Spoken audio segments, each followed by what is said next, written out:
রোজারত অবস্থায় রক্ত বের হলে রোজা ভাঙে কিনা? রোজা ভাঙে না। রক্ত বের হলে অজু ভাঙে, রোজা ভাঙে না। কতটুকু রক্ত বের হলে অজু ভাঙবে আর কতটুকু বের হলে অজু ভাঙবে না, এটা তো হয়, কিন্তু রোজা ভাঙে না। কোন রোজা রেখে মিথ্যা কথা বললে নাকি রোজা বলে ভেঙে যায়, যেহেতু মিথ্যা কথা বহুত বড় গুনাহ।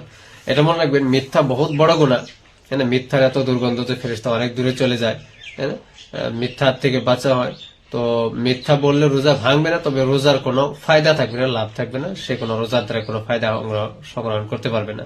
এহতেলাম হইলেও রোজা ভাঙবে কিনা? তো মনে রাখবেন, এহতেলাম হইলেও রোজা ভাঙে না। আপনার যে স্বপ্ন দোষ হয়, রোজা ভাঙে না। ইচ্ছাকৃত ভাবে যদি আপনি আপনার আউট করেন, তাহলে আপনার রোজা ভাঙবে, অন্যথা রোজা ভাঙবে না। বেহুশ হইলে রোজা ভাঙবে কিনা?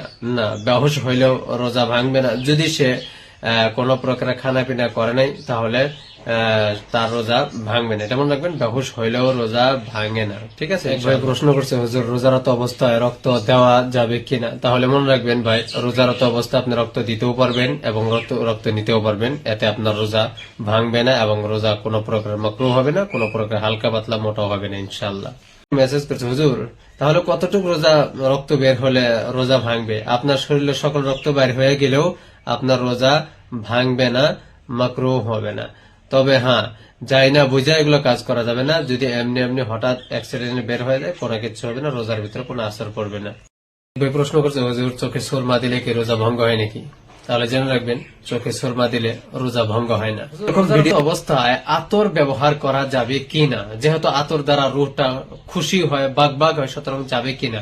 দেখেন, আতর ব্যবহার করা তো সুন্নত, যদি করেন জায়েজ আছে, রোজা নষ্ট হবে না। তবে হ্যাঁ, আপনার দিলকে যদি মারতে চান, যে আমার অন্তরকে মারতে চাই, অন্তরকে খুশ হইতে দিতে চাই না, সুতরাং আপনি যদি এই নিয়তে যদি আপনি আতর ব্যবহার না করেন, তবে উত্তম।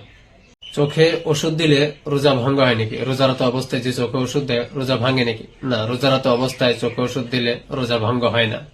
পেতে হলে আমাকে ফলো করে রাখুন ইনশাল্লাহ, প্রতিনিয়ত ভিডিও পেতে থাকবেন ইনশাআল্লাহ। বন্ধুরা, দোস্ত বুজুর্গ, জাকাত, এই জাকাত সংক্রান্ত যেটা প্রশ্ন হয়েছে, জাকাত পাই টু পাই হাস আপনাকে আদায় করতে হবে। এক এক টাকা আপনাকে জাকাত হিসাব করে আদায় করতে পারে। যদি আপনি জাকাত আদায় করেন, আল্লাহ আপনার মালকে হেফাজত করবে, মালকে বাড়িয়ে দিবে, আপনাকে দীর্ঘ টাইম মালদার এবং আপনাকে খানদানি মালদার আল্লাহ বানিয়ে রাখবেন ইনশাআল্লাহ। আরেক ভাই প্রশ্ন করেছে, হুজুর রোজারত অবস্থায় রক্ত বের হলে নাকি রোজা হালকা হয়ে যায়? তার মনে রাখবেন ভাই, রোজারত অবস্থায় রক্ত বের হলে হালকা পাতলা মোটা কোনো কিছু হবে না। আপনার রোজা যেমনিকার তেমনি থাকবে, কোনো প্রকারের ওর ভিতরে কিচ্ছু আসবে না। রোজারত অবস্থায় কানে ওষুধ দেওয়া যাবে কিনা? কানে ওষুধ দিলে, নাকে ওষুধ দিলে রোজা ভঙ্গ হয়ে যায়। কারণ কান আর নাকে ডাইরেক্ট মুখের সাথে, হালাকের সাথে জড়িত, ডাইরেক্ট মুখে হালাতে পৌঁছে যায়, সুতরাং রোজা ভঙ্গ হয়ে যাবে। আরেক ভাই প্রশ্ন করছে, হুজুর বমি হইলে রোজা ভাঙবে কিনা? তাহলে এই বিষয়ে 5টি সূরাত। 1 নম্বর সূরাত, যে নিজ ইচ্ছায় বমি হয়, অটোমেটিক বমি হয়েছে, মুখ ভরে হয়, রোজা ভাঙবে না। এবং অনিচ্ছাকৃত বমি হয়েছে, একলা বমি হয়েছে, মুখ ভরে হয়েছে, রোজা ভাঙবে না। আর নিজে যাই না বুঝে বমি করা হয়েছে, 3 নম্বর, নিজে যাই না বুঝে বমি করা হয়েছে কিন্তু মুখ ভরে হয় নাই, তো রোজা ভাঙবে না।